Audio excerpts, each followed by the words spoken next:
dan dia mentaati suaminya, ya, maka pada saat dia meninggal dunia, ia akan diberikan pilihan untuk masuk dari 8 pintu surga. Dia boleh pilih yang mana dia mau masuk.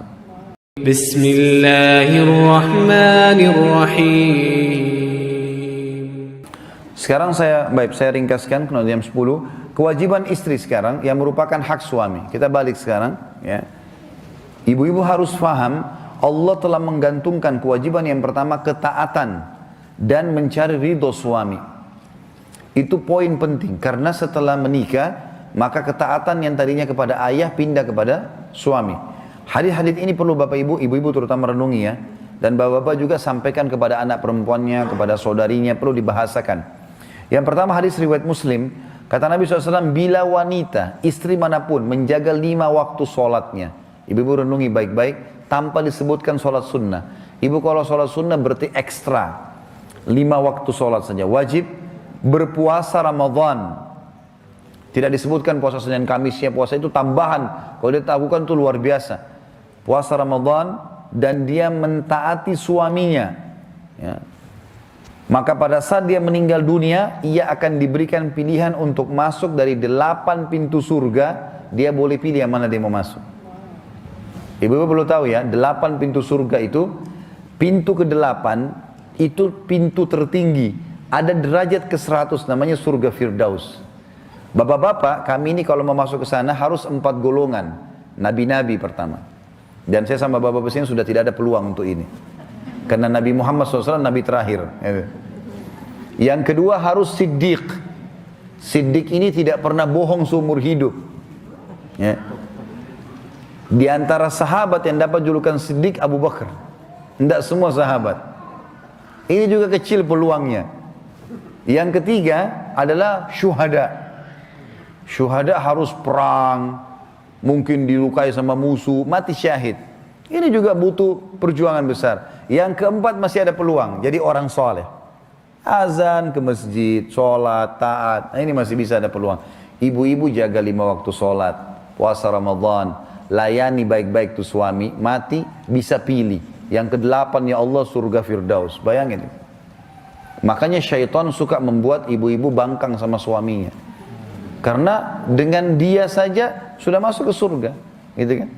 Jadi saya bahasakan begini Bapak Ibu sekalian, tidak usah lihat siapa pasangan kita, tapi lihat bagaimana Allah gantungkan haknya dia di kita, gitu. Kita bisa dapat surga dari dia. Cuma bertugas sampai meninggal kok. Enggak lama orang bertugas. Ya. Loh iya, betul. Perhatikan ibu-ibu ini penting sekali, ya. Bapak-bapak juga sampaikan kepada anak-anaknya, perempuan, saudarinya. Kata Nabi SAW, semua istri yang taat sama suaminya, padahal yang ma'ruf, ya.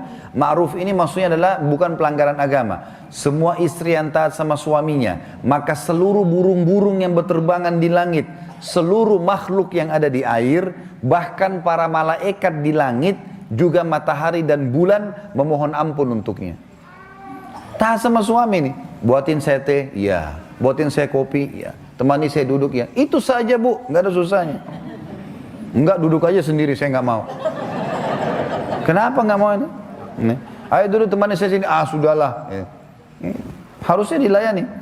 Ini bayangkan, ya, semua ini, semua burung-burung, semua makhluk di air, semua malaikat di langit, matahari dan bulan memohon ampun untuknya selama ia dalam keridhaan suaminya.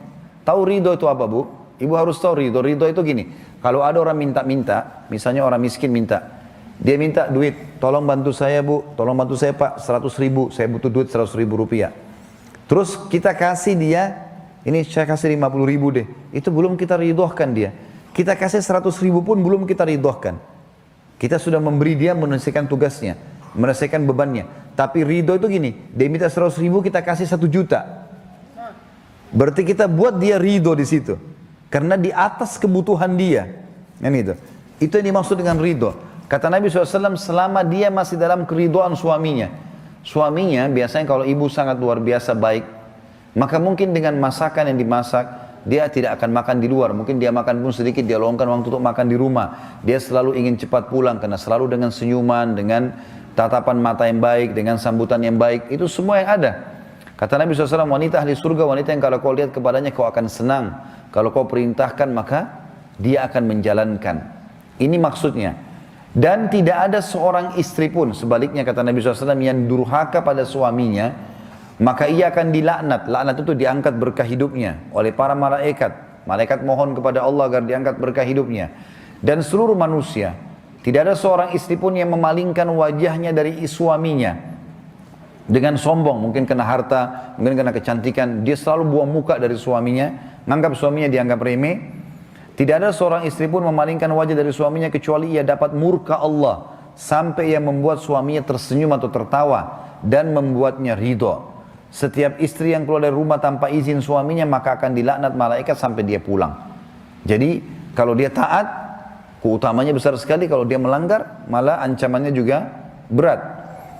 Kata Nabi SAW, ada 4 wanita penghuni surga, ada 4 wanita penghuni neraka. 4 wanita penghuni surga adalah, yang pertama, istri yang selalu menjaga kehormatannya dan sangat patuh pada suaminya. Ini wanita yang pertama ahli surga. Jadi suaminya segala-galanya bagi dia. Apa saja, iya. Selama bukan maksiat dia lakukan karena Allah Subhanahu Wa Taala. Yang kedua, banyak melahirkan dan sangat sabar serta selalu puas dengan pemberian suaminya walaupun sedikit. Jadi ini ahli surga. Saya sedikit kasih gambaran tentang masalah melahirkan ibu-ibu sekalian. Perlu kita tahu, dan ini memang penelitian para ulama sudah diadakan, keluarnya haid setiap bulan itu adalah peremajaan rahim. Peremajaan rahim. Makin rutin haid keluar, maka makin sehat si wanita tadi. Normal, kecuali dia lagi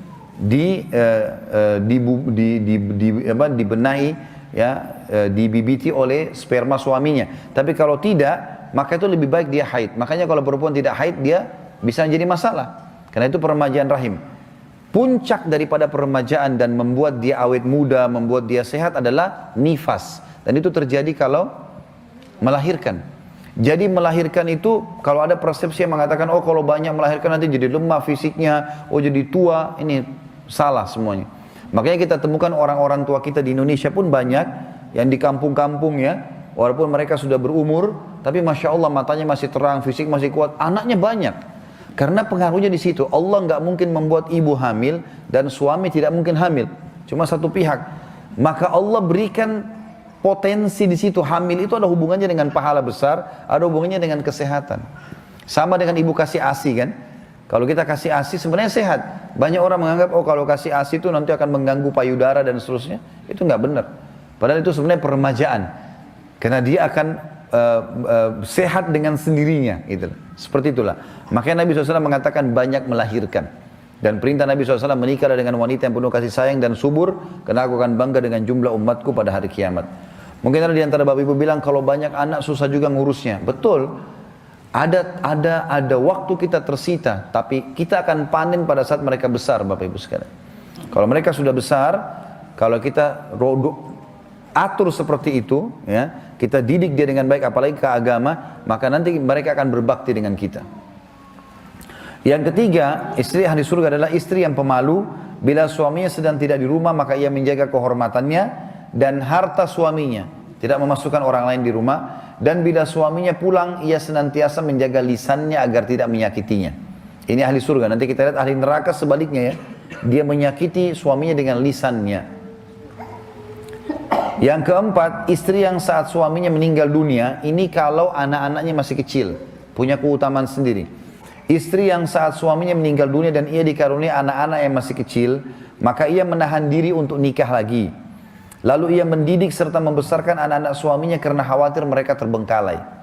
Kata ulama hadis, kalau anak-anaknya sudah dewasa dan dia merasa butuh suami, nggak ada masalah.